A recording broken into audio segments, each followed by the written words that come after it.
messieurs. Merci en tout cas de nous avoir suivis. On est aujourd'hui devant Madja Diop Sané, qu'on ne présente pratiquement plus au niveau national et international, on dit surtout pas local.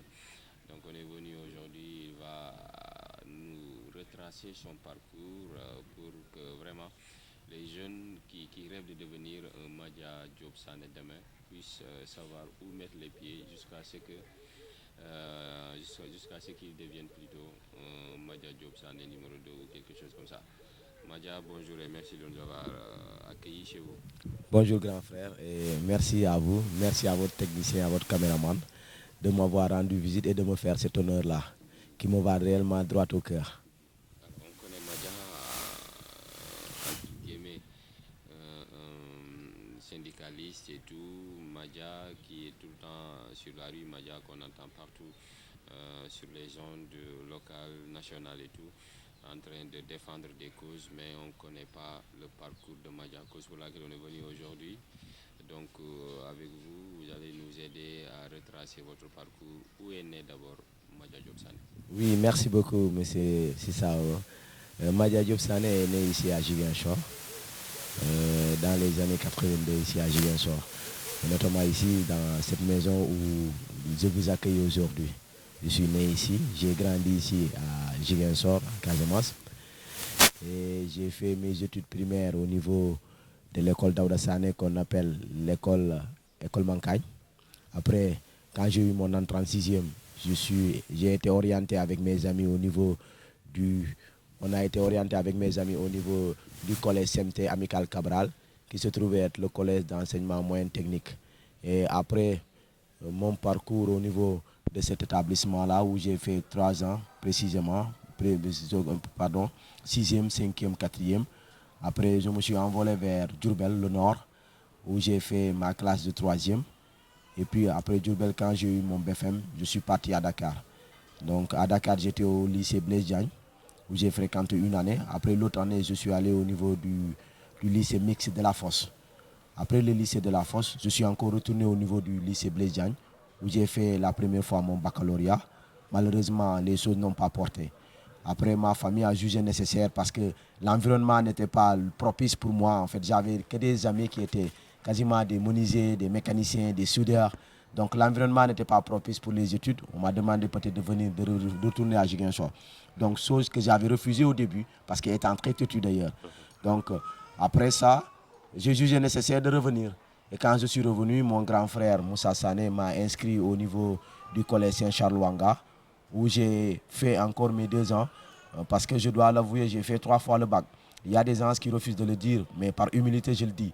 J'ai fait au lycée Blaise Diagne une fois le bac, je n'ai pas obtenu. Je suis venu à Ziguinchor au niveau du collège Saint-Charles Ouanga. Donc, ma première année au niveau du collège Saint-Charles Ouanga, en classe terminale, je suis allé jusqu'au second tour au bac. Malheureusement, on m'a retenu. Et quand je me suis même découragé à un moment donné. Parce que je voulais juste abandonner pour faire autre chose et puis faire la candidature libre. Mais malheureusement ou heureusement pour moi, mon ami et grand frère Moussa Sané m'a encore poussé en me disant je paierai parce que je crois en toi et je sais que tu vas devenir quelqu'un. Donc c'est pour cela que je voudrais que tu continues à étudier. Et là, j'avais eu cette année, j'avais eu des amis avec qui on travaillait au niveau du lycée d'Ignabo. On était dans la même classe au niveau du collège Saint-Charles Ouanga. On allait même réviser les sœurs parce qu'on y croyait.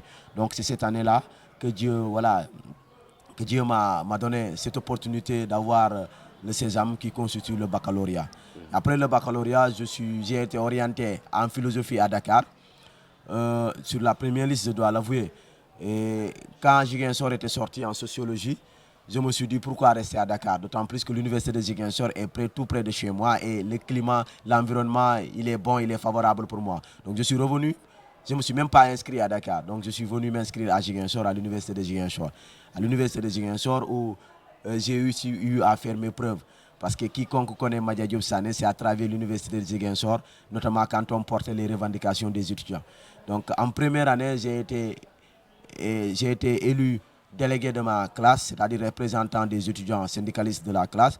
Et en même temps, cette même année encore, j'ai été président de l'UFR des sciences économiques et sociales de l'université de Ziguinchor, l'UFR, qui constitue d'ailleurs la plus grande UFR de l'université de Ziguinchor, qui avait normale qui avait un nombre exorbitant d'ailleurs d'étudiants. Donc j'ai eu à diriger, j'étais orienté en sociologie, j'ai eu à diriger cette présidence de l'UFR 3 ans successifs. Et la 4e année, je me suis dit aux amis, mais je vais me reposer, quelqu'un d'autre va prendre parce que c'est pas bon de vouloir être une constance. C'est ce que j'ai toujours refusé d'ailleurs. Donc de là à l'université de Ziguinchor, c'était vraiment un parcours de combattant, mais un parcours qui m'a vraiment marqué, comme le Charlouanga aussi m'a marqué.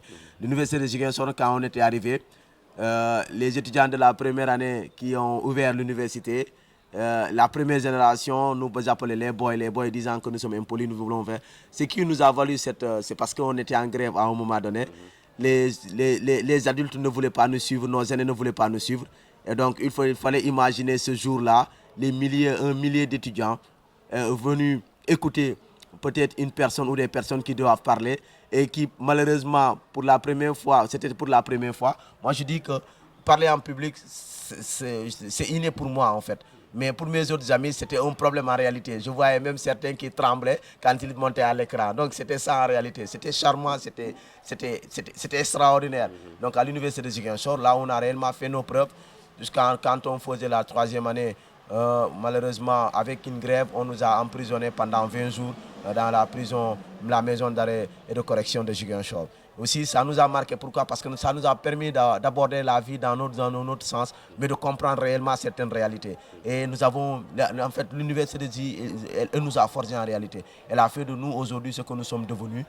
Peut-être, nous dirons que quand les gens nous appellent grands, on leur dit que nous sommes petits. Pourquoi? Parce que en réalité, ce que nous voulons faire, nos ambitions sont beaucoup plus larges en réalité. Et je dirais, ceux qui nous entourent même ne peuvent pas imaginer nos ambitions. Et dans les prochains jours, Inch'Allah, dans les prochaines années, vous verrez en réalité ce que je vous dis. Et peut-être vous aurez l'occasion de mettre ça pour montrer que Madia l'avait dit il y a 5 ans, ou il y avait 2 ans, ou il y avait 3 ans. Nous avons des ambitions beaucoup plus larges. Et quand je suis sorti de l'université, je me suis dit, j'ai porté avec mes amis les revendications des étudiants. Je sais qu'aujourd'hui, je suis prêt à porter les revendications des citoyens sénégalais. Et donc de là, on a créé un mouvement qui s'appelle Vision citoyenne. Et notre vision n'est pas une vision obscure, n'est pas une vision amateuriste, non, non, non. Nous, notre vision, elle est une vision machiavéliste. Parce que vous vous rappelez, dans le prince Machiavel, dans sa vertu du faire croire de l'hypocrisie et dans sa vertu du faire croire, de l'hypocrisie et du faire paraître, il a dit que tout le monde est à portée de voir, mais peu de toucher. Et cette minorité ne verra pas se lever contre l'opinion de la majorité encore soutenue par sa majesté. Nous, c'est parce que notre vision, elle est accompagnée d'une palpation. C'est-à-dire, nous tentons de savoir de quoi il s'agit. Nous ne sommes pas dans l'apparence, non, non, non. Nous perçons les mystères, nous transcendons les choses. C'est ce qui fait qu'aujourd'hui, un peu partout où vous parlez à Ziguinchor, peut-être en Casamance même, je dirais, quand vous parlez de la société civile, nous sommes vraiment au premier plan. Pourquoi? Parce que malheureusement, la société civile casamançaise en grande partie se retrouve toujours dans la crise casamançaise, la paix en Casamance. Mais nous embrassons tout. Nous embrassons tout. C'est vrai qu'on dit qui embrasse trop mal en train, mais je pense que jusque-là, les choses sont en train de se passer comme nous les avons souhaité. Alors, peut-être une toute dernière question. Alors, d'où est venu l'amour de vouloir être un leader? C'est vrai que vous avez dit tout à l'heure c'est inné et tout, mais on connaissait Madia qui dirigeait des grèves et tout. Aujourd'hui, on connaît Madia qui est devant la scène quand on parle de société civile à Ziguinchor. Cet amour ou bien cet engagement, d'où est-ce qu'elle est venue? Oui, cet engagement, je dois dire vrai, que je suis né avec. En fait, je suis quelqu'un qui ne peut pas supporter les injustices. Ça, je ne sais pas si c'est mon fort ou c'est un défaut. Même si je trouvais un homme de tenue en train de faire de l'injustice, je suis capable de parler parce que je ne peux pas me taire. Et c'est ça, en fait, je pense que aussi le leadership, pour moi, c'est un leadership inné parce que je suis né avec. Mais je pense que je suis en train de suivre les traces de quelqu'un qu'on m'a donné le nom, c'est-à-dire mon homonyme, Madia Diop.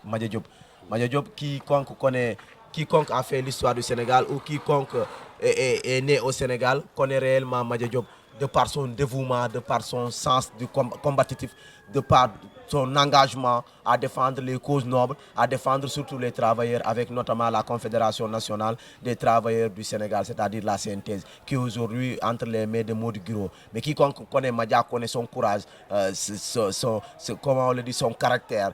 Il a vaincu la peur. C'est pour cela que je dis en réalité, nous, des gens comme nous avons peur de 3 choses. En fait, nous avons peur du mensonge, nous avons peur de l'argent, mais aussi nous avons peur de la femme. Parce que je dis bien, quiconque a peur de ces 3 choses-là pourra réussir dans sa vie. Alors, nous sommes à la fin de cette rubrique. Merci à vous, Madja Diop Sané, de bien vouloir nous accueillir chez vous pour nous retracer un tout petit peu votre parcours pour que les Ziguinchorois puissent connaître encore Madja Diop Sané de par son passé. Oui, tout honneur. Cet honneur me revient à nous de vous remercier vraiment, de vous remercier infiniment. Je pense que c'est la deuxième fois que vous venez chez moi pour m'interviewer. Mais merci beaucoup à vous, merci beaucoup. Je pense que vous nous donnez l'opportunité de pouvoir parler aux gens parce qu'il y a certains malheureusement qui ont des préjugés envers des gens. C'est l'occasion pour eux de connaître qui est qui. Je pense que c'est ça et les prochaines années ou les prochains jours nous édifieront le plus. Merci chers auditeurs et chers internautes. Rendez-vous semaine prochaine pour un autre numéro avec Parcours 2. Merci.